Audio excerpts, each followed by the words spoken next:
La historia de la creación de la Luftwaffe alemana, desde sus raíces más profundas hasta su consolidación como uno de los principales brazos militares del Tercer Reich, es un relato que recorre diversas etapas cruciales del siglo XX y que se entrelaza con el contexto político, económico y social de la Alemania de entreguerras.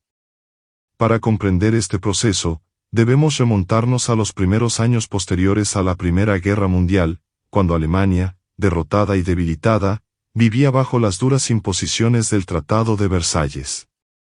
La aviación militar alemana, que antes apenas se encontraba en un estado embrionario a comienzos del siglo XX, había obtenido un impulso significativo durante la Gran Guerra, pero, con el armisticio, se vio prácticamente prohibida de existir.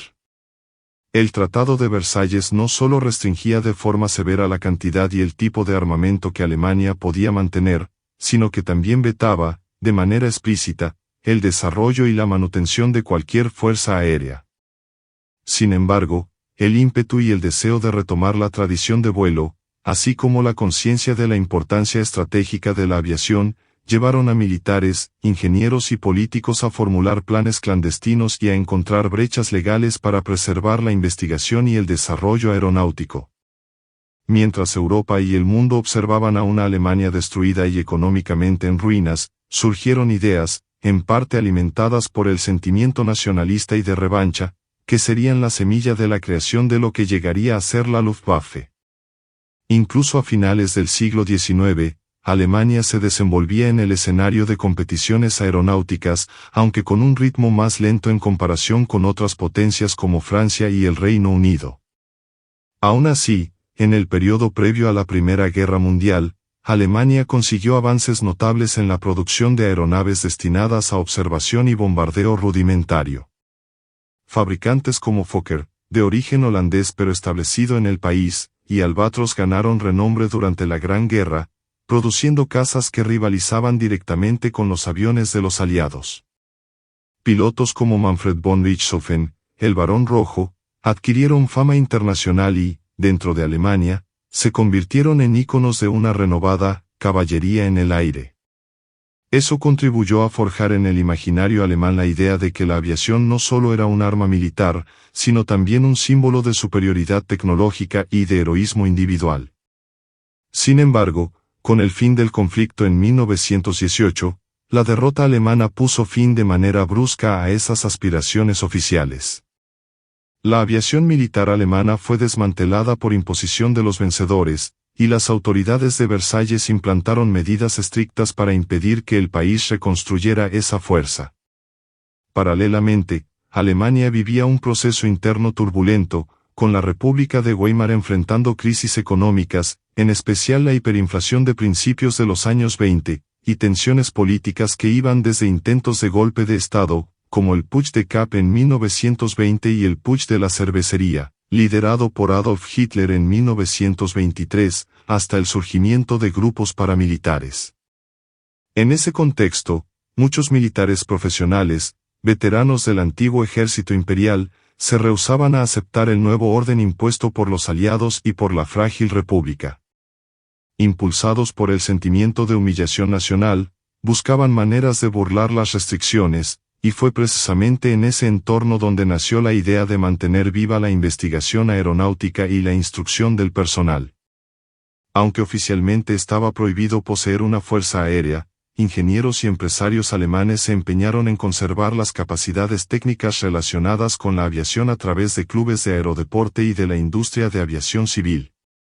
Era una forma de encubrir las verdaderas intenciones, desarrollar en silencio el conocimiento y la tecnología que, en el futuro, podrían emplearse de nuevo con fines militares.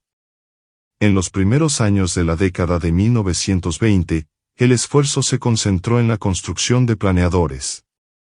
¿Por qué planeadores?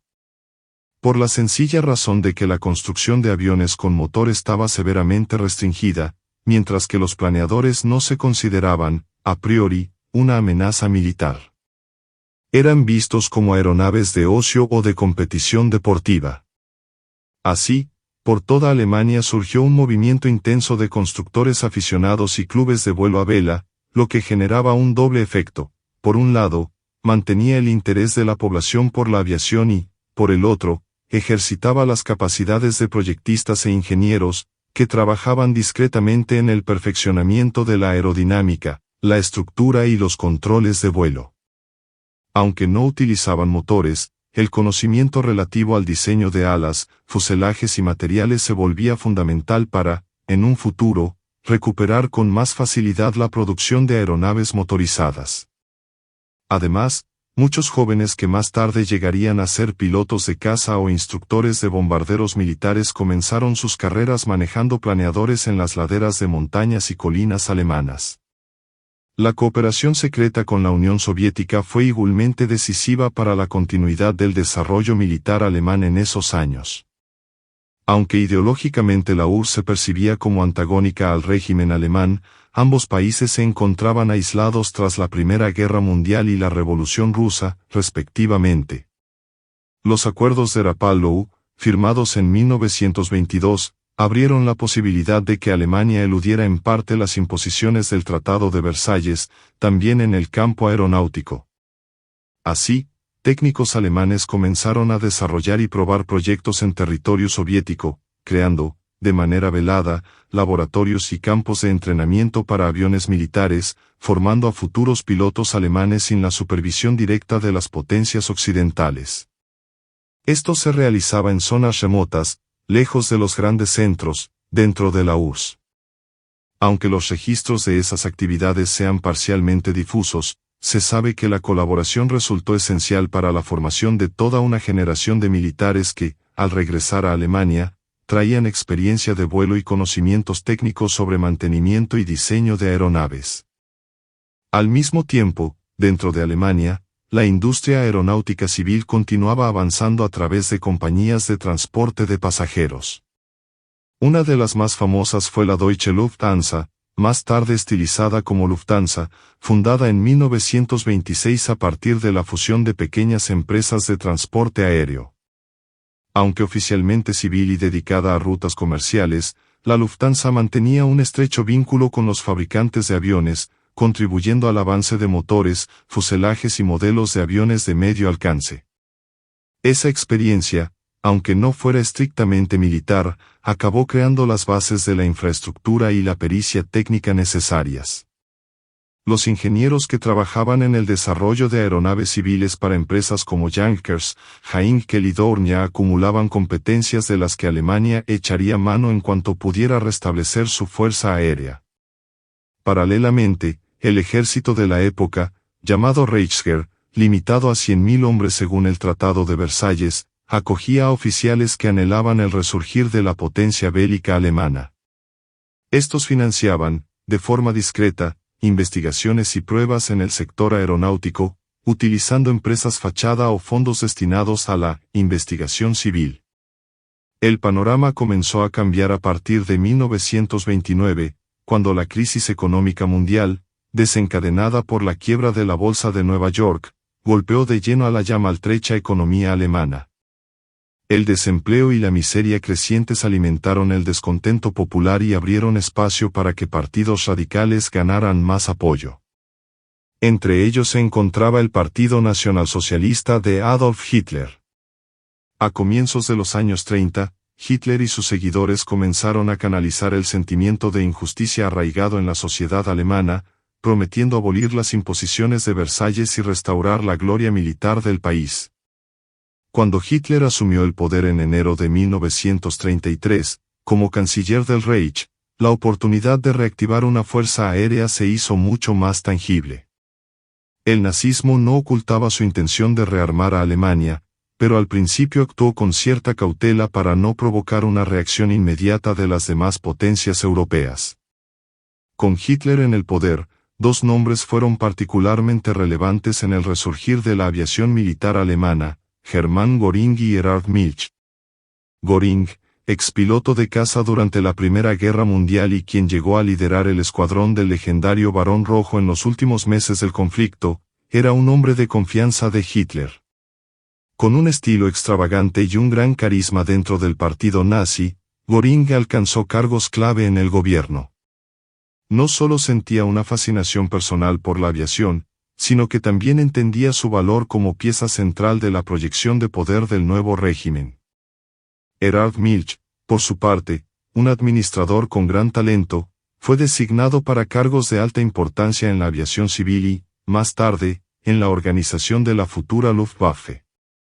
Contaba con experiencia práctica en la gestión de aerolíneas, como la Lufthansa, y poseía buen olfato para detectar innovaciones y agilizar la logística del sector. A partir de 1933, el rearme alemán se intensificó. Al comienzo fue algo semioculto, pues todavía existía cierto temor de provocar abiertamente a las potencias europeas. Aún así, las restricciones impuestas por Versalles se iban ignorando o esquivando. La Fuerza Aérea, aunque no fuera reconocida oficialmente, se fue perfilando tras bambalinas. La existencia de departamentos vinculados al Ministerio de Aviación del Reich, Reichsluftfahrtministerium, RLM, permitía concentrar recursos y coordinar la industria con fines militares.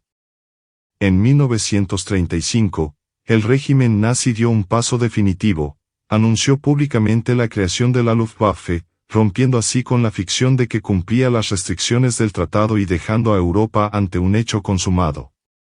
Ese anuncio vino acompañado del restablecimiento del servicio militar obligatorio y fue un hito que dejó claro a la comunidad internacional que Alemania pretendía recuperar su condición de potencia militar, desafiando los acuerdos de la posguerra. Al ser declarada oficialmente el 1 de marzo de 1935, la Luftwaffe ya contaba en la práctica con toda la estructura necesaria para formar una fuerza aérea. Fabricantes como Messerschmitt, Heinkel, Junkers y Dornier estaban listos para producir aviones de combate, bombarderos medios y ligeros, aparatos de transporte y cazas de última generación, pues habían estado trabajando en proyectos que podrían transformarse con facilidad en material militar. El famoso caza Messerschmitt Bf-109, por ejemplo, cuyo prototipo voló en 1935, se convertiría en la columna vertebral de la fuerza de caza alemana durante la Segunda Guerra Mundial.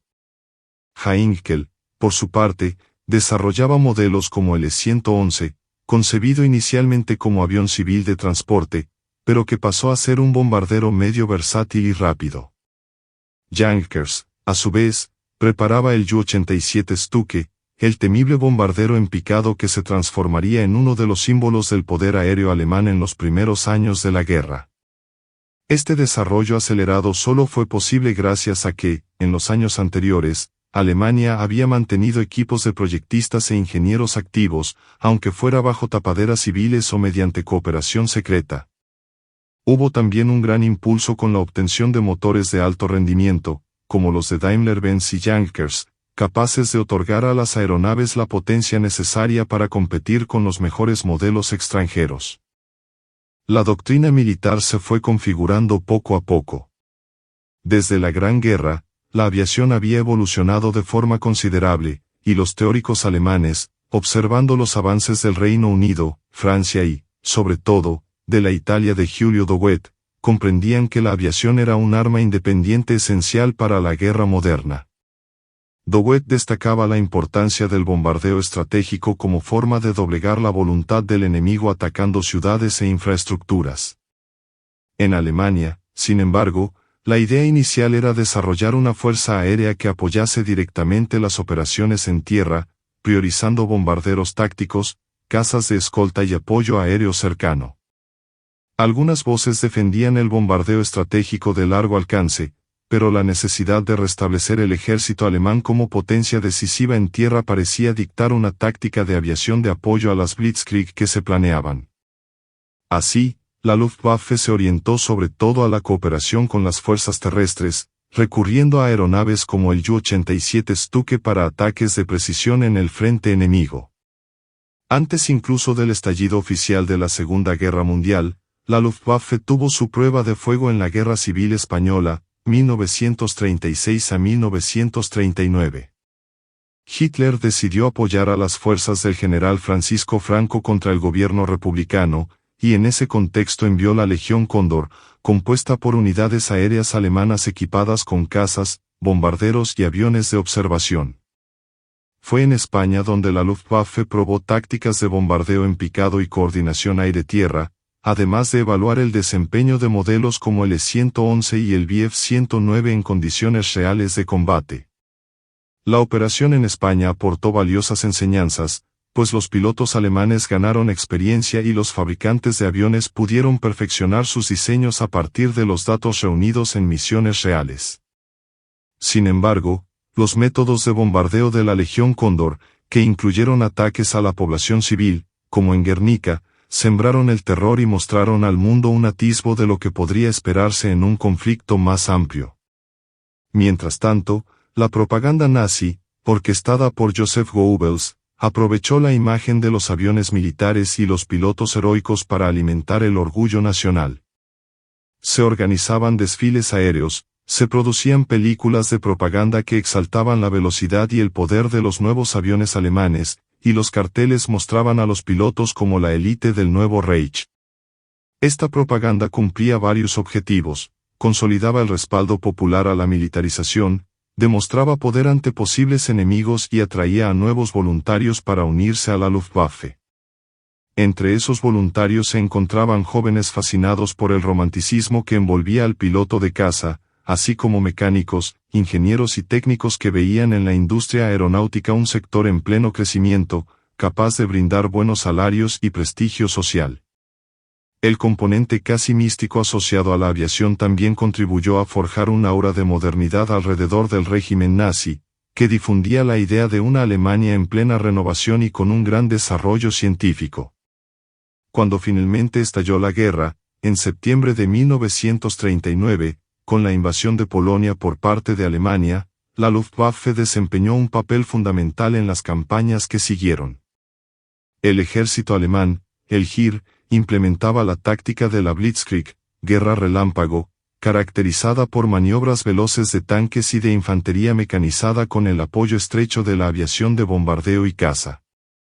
El Ju-87 Stuke se convirtió en la pesadilla de las tropas enemigas, pues sus ataques precisos contra posiciones de artillería, puentes y concentraciones de tropas desorganizaban la defensa, abriendo camino a los tanques.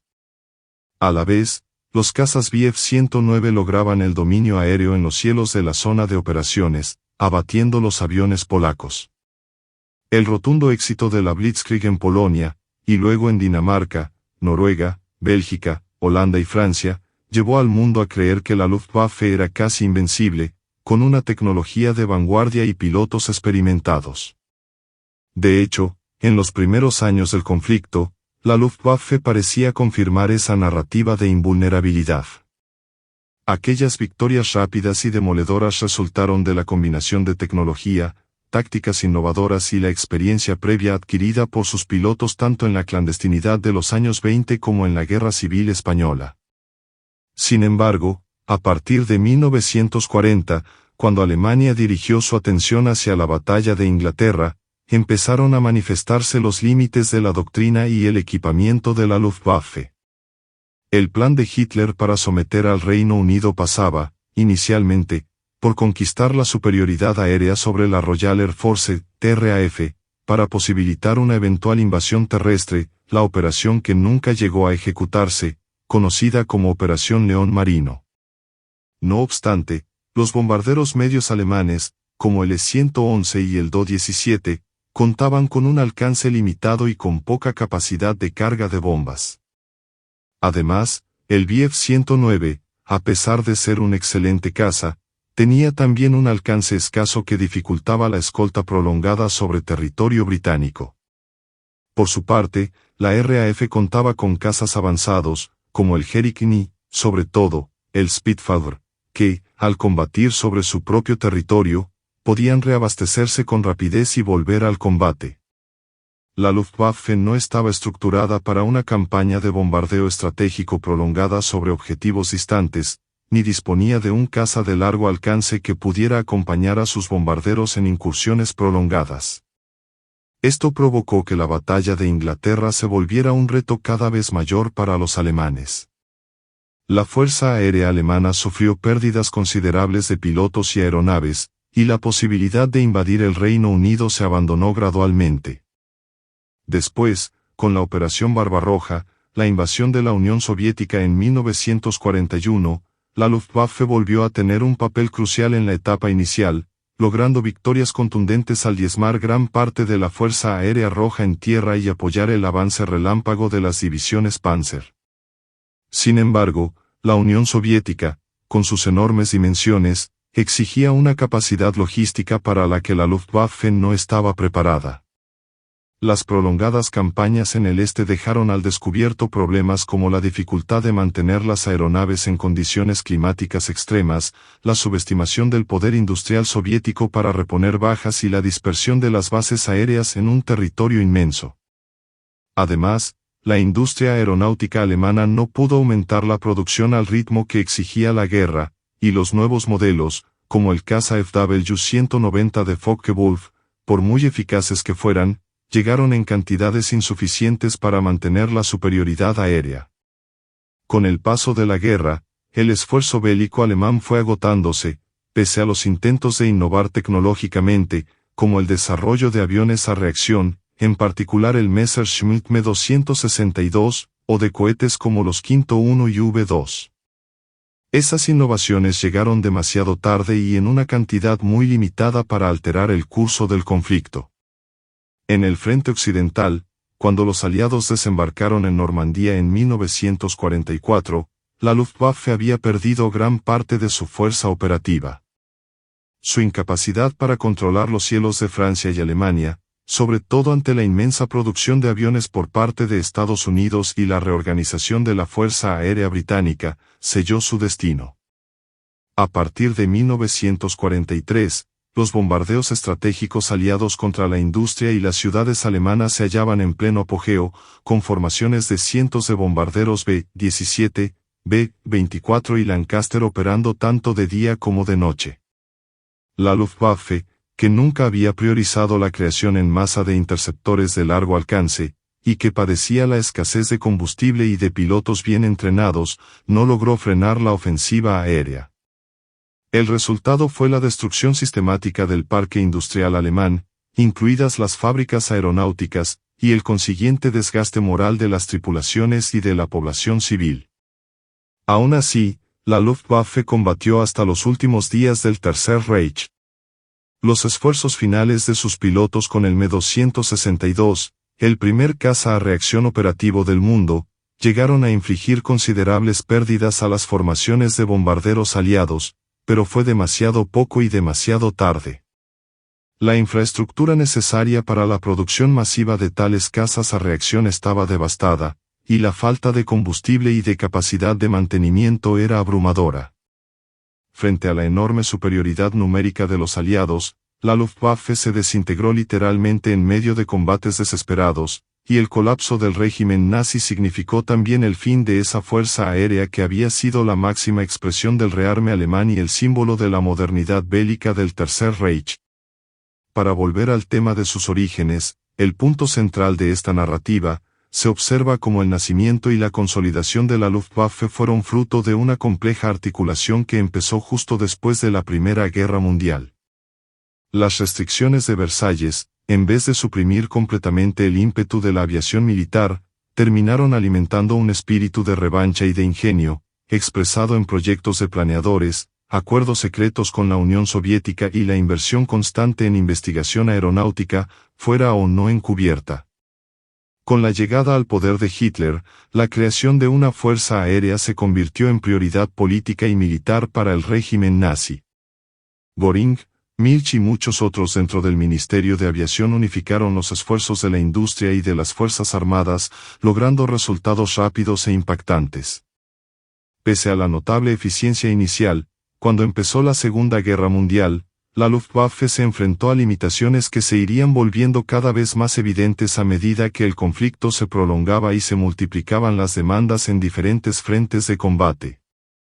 Otro punto esencial para entender la génesis de la Fuerza Aérea Alemana es la cultura de vuelo que se desarrolló en la Alemania de los años 20 y 30. Entre competiciones de planeadores, exhibiciones y propaganda, se forjó un mito alrededor de la figura del piloto y de la aviación como símbolo de la reanudación nacional.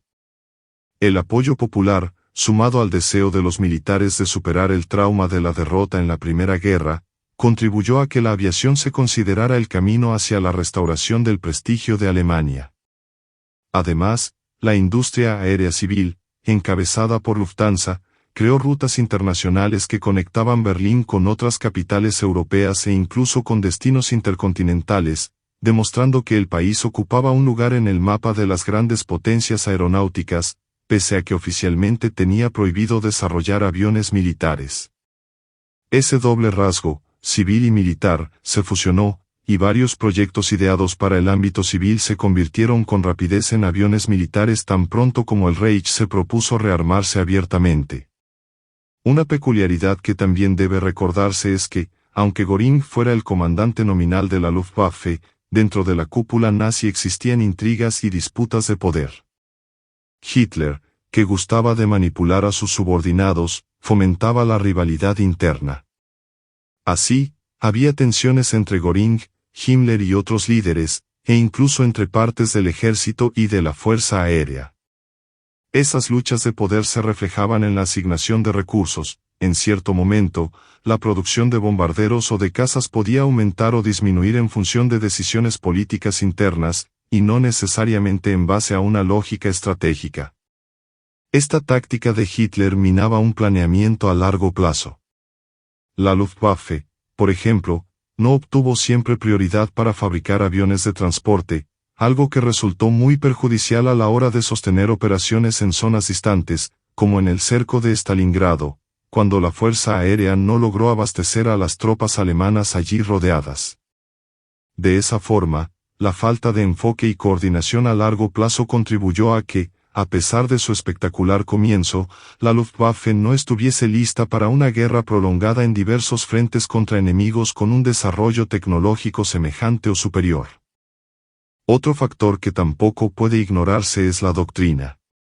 Mientras que en los primeros años de la guerra las campañas relámpago funcionaron muy bien y se ajustaban a la aviación de la que disponía la Luftwaffe, principalmente de apoyo táctico, en la medida en que el conflicto se convertía en un duelo a gran escala y requería bombardeos estratégicos de largo alcance o misiones de intercepción masiva contra las ofensivas aéreas angloamericanas, la Luftwaffe encontró dificultades. El concepto inicial de la Fuerza Aérea Alemana no estaba diseñado para una contienda larga de desgaste, sino para campañas cortas y definitivas. Como consecuencia, el rediseño y la ampliación de la flota para el bombardeo de largo alcance o para cazas específicos de intercepción tardaron en llegar y, cuando llegaron, ya era demasiado tarde para cambiar el curso global de la guerra. Este panorama revela además cómo el proyecto político de Hitler y del régimen nazi aprovechó el deseo nacional alemán de recuperar el estatus de gran potencia. La industria aeronáutica creció alimentada por el orgullo tecnológico y un incipiente militarismo, con el aval y la financiación masiva del Estado. Entre 1935 y 1939, la velocidad con la que Alemania amplió y modernizó su aviación militar asombró a las potencias europeas, que dudaron en frenar el rearme alemán, ya fuera por miedo a una nueva contienda devastadora o por subestimar la verdadera capacidad germana. Cuando finalmente estalló la guerra, en los cielos de Polonia y luego de Francia, el mundo presenció el espectáculo de formaciones de bombarderos y cazas avanzados, coordinados eficazmente con las fuerzas de tierra. Poco después, sin embargo, la prueba de fuego contra Gran Bretaña y la inmensidad del territorio soviético evidenciaron que la Luftwaffe no disponía de los recursos necesarios para aguantar una guerra total, de un alcance muy superior al que sus líderes habían previsto. Desde el punto de vista tecnológico, se debe reconocer que la Luftwaffe del periodo 1935 a 1945 contó con algunos de los aviones más avanzados de la época, sobre todo en el ámbito de cazas y bombarderos tácticos. El equipo de Willy Messerschmitt creó diseños aerodinámicos atrevidos y motores potentes para el Bf 109 y el Me 262 a reacción. Heinkel desarrolló bombarderos de tamaño mediano que llegaron a infundir pavor en las fuerzas enemigas. Junkers destacó por sus innovaciones en el uso de estructuras metálicas y en la concepción de aparatos como el Ju-88, un bombardero medio versátil que podía desempeñar diferentes funciones: bombardeo, ataque a tierra, reconocimiento e incluso, con modificaciones, servir como caza nocturno. Dornia produjo hidrocanoas y bombarderos que, pese a ser menos recordados, fueron importantes en la guerra antisubmarina y en la vigilancia marítima. Por otro lado, la euforia inicial del régimen llevó a que recursos valiosos se malgastaran en ocasiones en proyectos megalómanos sin una aplicación inmediata. Además, la ingeniería de primera línea no bastaba sin una logística sólida de producción, repuestos e infraestructura de reparación, algo que se volvió insuficiente con los bombardeos aliados y la escasez de materiales estratégicos, como aluminio de calidad o combustibles especiales. En cuanto a la formación de pilotos, la Luftwaffe creó escuelas y academias de alto nivel para entrenar a sus miembros. En los primeros años, esto generó una fuerza de pilotos muy bien entrenados, parte de los cuales ya procedía de la clandestinidad o había luchado en la Legión Cóndor. La experiencia de combate en España resultó útil, y durante la invasión de Polonia, la eficacia de las tácticas aprendidas fue muy notable.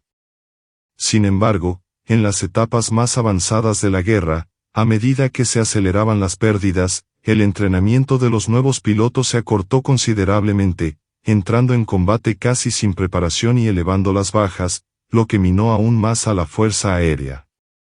Al final, la caída de la Luftwaffe fue paralela a la del Tercer Reich en 1945. Berlín bajo continuos bombardeos, fábricas destruidas, campos petrolíferos en manos del enemigo, ferrocarriles interrumpidos y líneas de comunicación colapsadas, todo eso implicó que incluso los aviones que quedaban apenas pudieran despegar. La mayoría de los aeródromos estaban siendo atacados y la cadena de mando se hallaba fragmentada. Göring, que había gozado de un enorme prestigio en los primeros años, fue perdiendo la confianza de Hitler, que le reprochaba no poder defender los cielos de Alemania. Hacia el final de la guerra, la Luftwaffe era solo la sombra de la fuerza aérea temida que se había exhibido en 1939 y 1940. A pesar de ello, el legado de la Luftwaffe influyó en la aviación mundial. El concepto de bombardeo en picado, muy empleado por los Ju-87 Stuka, influyó en las tácticas de apoyo aéreo cercano. El desarrollo de aviones a reacción, como el Me-262, marcó el camino de la aviación de caza en la posguerra. Tanto la Unión Soviética como Estados Unidos estaban muy pendientes de las innovaciones tecnológicas alemanas, lo que condujo, por ejemplo, a la cacería de científicos alemanes tras el conflicto. Muchos ingenieros que se rindieron a los aliados pasaron a formar parte de proyectos aeronáuticos y de cohetes, como en el famoso caso de Wernher von Braun en el ámbito de misiles. En la esfera militar, el empleo de ataques combinados y el intenso uso de la aviación con fines tácticos fueron asimilados por varias doctrinas de ejércitos posteriores a la guerra. En definitiva, se puede concluir que la Luftwaffe nació no solo de la voluntad de reconquistar el prestigio militar alemán, sino también como resultado de una serie de estrategias para burlar prohibiciones internacionales, aprovechar las lagunas de la aviación civil y mantener la ingeniería aeronáutica en territorio nacional o mediante convenios secretos, como en el caso soviético. La llegada de Hitler al poder fue el detonante que permitió convertir ese potencial en una fuerza aérea oficial, respaldada por fuertes inversiones y coordinada por el aparato propagandístico del régimen. Comandada por figuras emblemáticas como Göring y alimentada por la labor de fabricantes innovadores como Messerschmitt, Heinkel, Junkers y Dornier, la Luftwaffe creció de forma vertiginosa y demostró su superioridad en los primeros compases de la Segunda Guerra Mundial. Sin embargo, la inconsistencia estratégica, la escasez de recursos para una campaña prolongada y la falta de modelos de aviones diseñados para ataques de largo alcance demostraron ser letales cuando la guerra se convirtió en un enfrentamiento de grandes potencias industriales que exigía una capacidad industrial y logística inquebrantable. La experiencia alemana refleja así como el entusiasmo tecnológico y la propaganda pueden crear la imagen de una fuerza casi invencible, pero la realidad de un conflicto prolongado demanda mucho más que innovación y un comienzo fulgurante, requiere planificación a largo plazo, abundantes recursos materiales y un liderazgo coherente, factores que, en definitiva, se le escaparon a la Luftwaffe y a todo el Tercer Reich. Si retrocedemos al punto inicial de esta historia, vemos a jóvenes ingenieros probando planeadores en las laderas, a oficiales conspirando para eludir Versalles, a vuelos experimentales en territorio soviético y a aerolíneas civiles innovando con proyectos que podrían equiparse con bombas de la noche a la mañana. Esa conjunción de subterfugios, creatividad y determinación sentó las bases de la Luftwaffe. La escasez de tecnología, o la imposibilidad de desarrollarla a plena luz, no resultó un obstáculo insalvable. La Alemania de los años 20 y principios de los 30 no disponía de grandes recursos, pero supo valerse de esas limitaciones para buscar soluciones poco convencionales. En cuanto Hitler abrió el grifo de la financiación y dejó a un lado el disimulo, muchos de los prototipos y diseños estaban listos para producirse en masa. De hecho, esta es una constante en la historia. Las innovaciones tecnológicas pueden florecer incluso bajo restricciones externas cuando existe un fuerte impulso interno por sortearlas. Otro aspecto que merece ser mencionado es lo mucho que la aviación se convirtió en una vitrina del régimen nazi, interesado en mostrar al mundo que Alemania era capaz de grandes logros. Los récords de velocidad, altitud y resistencia se anunciaban con gran pompa, sirviendo como indicador de que el país avanzaba a altos niveles de desarrollo.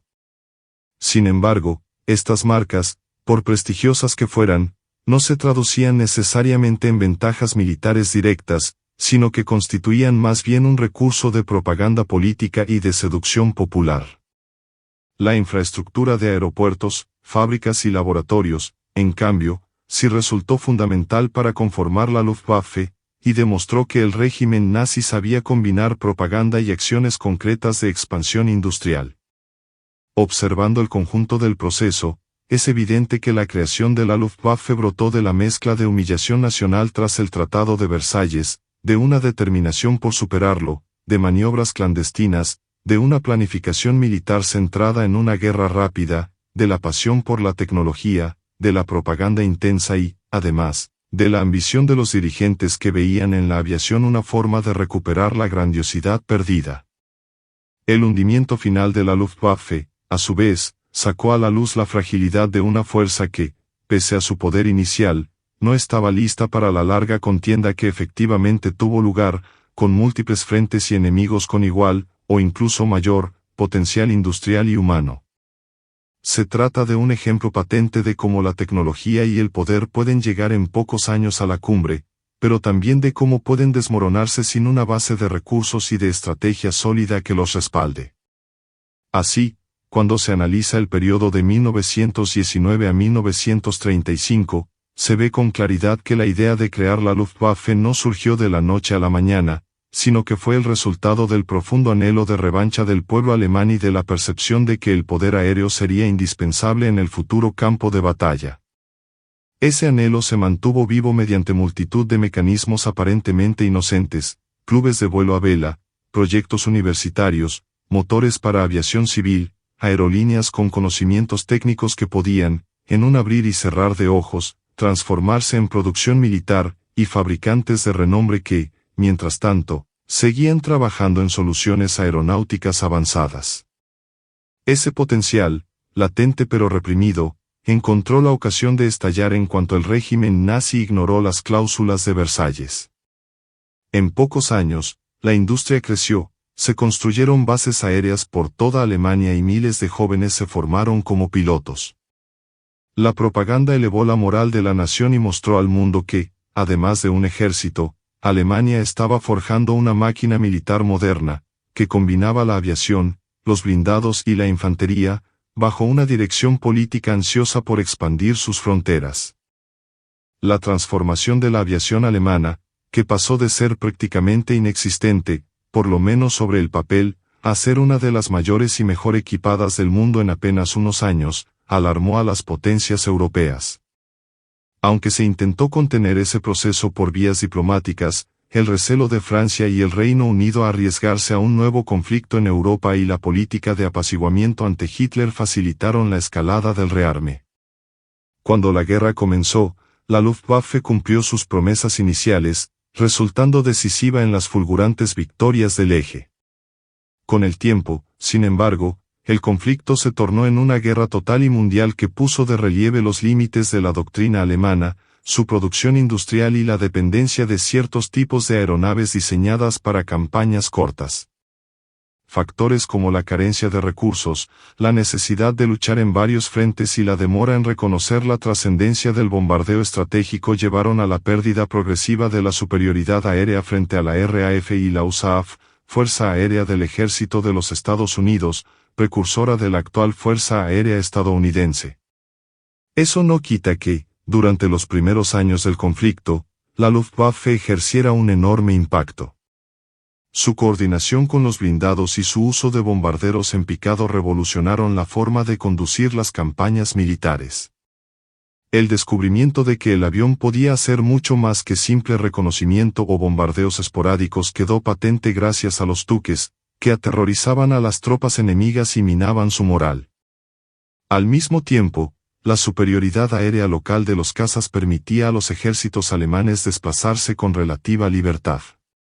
Este enfoque integrado de la Blitzkrieg seguiría siendo un referente para la doctrina de la guerra móvil y veloz, ejerciendo influencia en la teoría militar del periodo de posguerra. El hecho de que la Luftwaffe no tuviera un rendimiento destacado en el bombardeo estratégico de largo alcance se debe, en gran medida, a que Alemania, tanto Hitler como una parte de la cúpula militar, consideró que no necesitaba un arma tan específica, creyendo que los conflictos se ganarían con la rapidez de las operaciones terrestres apoyadas por bombarderos tácticos. Se subestimó, por tanto, el poder que las fuerzas aéreas aliadas desarrollarían para golpear el corazón industrial alemán. Igualmente, la decisión de no priorizar el diseño y la fabricación de aviones cuatrimotores de gran alcance, como hicieron Estados Unidos y el Reino Unido, dejó a Alemania dependiente de bombarderos de alcance medio, obligados a volar en grandes formaciones para enfrentarse a la defensa aérea enemiga, cada vez mejor coordinada gracias al uso extensivo del radar y a los modernos cazas defensivos. Paradójicamente, lo que empezó como un intento de burlar restricciones internacionales y la escasez tecnológica de los años 20 culminó en una de las fuerzas aéreas más vanguardistas de su tiempo, pero que, desde el punto de vista estratégico, no había sido concebida para un conflicto prolongado.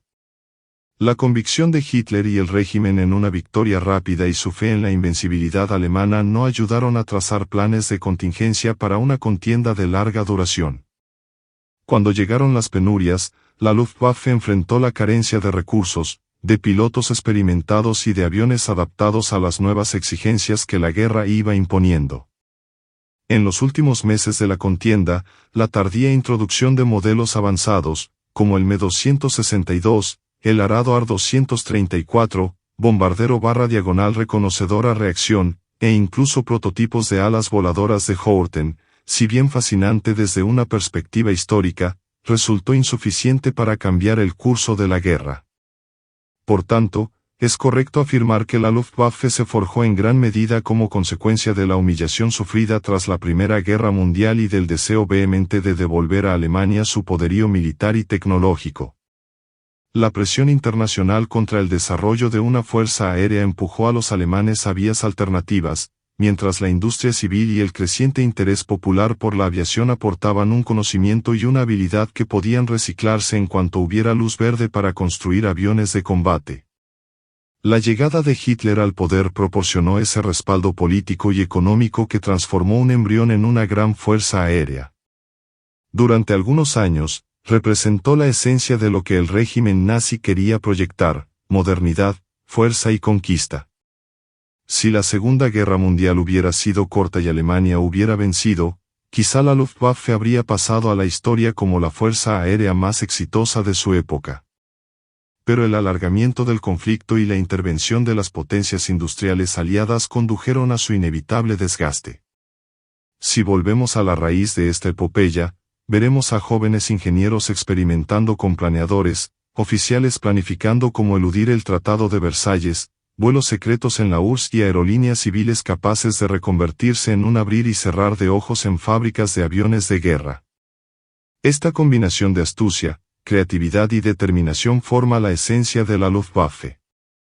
La prohibición de desarrollar tecnología de manera abierta no impidió que se crearan soluciones alternativas.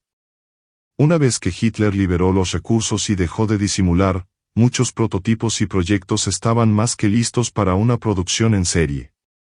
Es un recordatorio de que, en la historia, la innovación puede surgir incluso de las restricciones más severas, siempre que exista la voluntad de superarlas. También vale la pena resaltar lo que representó la aviación para el régimen nazi, que se esforzaba por exhibir sus logros al mundo. Los récords de todo tipo servían como propaganda de la modernidad alemana, si bien no siempre aportaban una ventaja militar real. Sin embargo, los aeródromos, las fábricas y los laboratorios construidos bajo esa fachada sí resultaron básicos para formar la Luftwaffe. Todo demuestra la mezcla de publicidad y planes concretos de expansión que definió la política de Hitler. En conclusión, el nacimiento de la Luftwaffe fue resultado de la conjunción de la indignación nacional que dejó la derrota de 1918, la persistencia de los militares alemanes en mantener vivo el conocimiento aeronáutico, la inversión intensiva en proyectos clandestinos o encubiertos, una visión militar de guerra rápida y una enorme devoción a la tecnología y la propaganda. Su caída final, por otro lado, mostró la fragilidad de una fuerza poderosa pero que no estaba ni diseñada ni preparada para el esfuerzo colosal de una guerra total de larga duración en varios frentes y contrapotencias con una gigantesca capacidad industrial. Es un ejemplo claro de cómo la tecnología y el poder pueden erigirse con rapidez, pero también desplomarse sin una sólida planificación estratégica y un sustento de recursos materiales.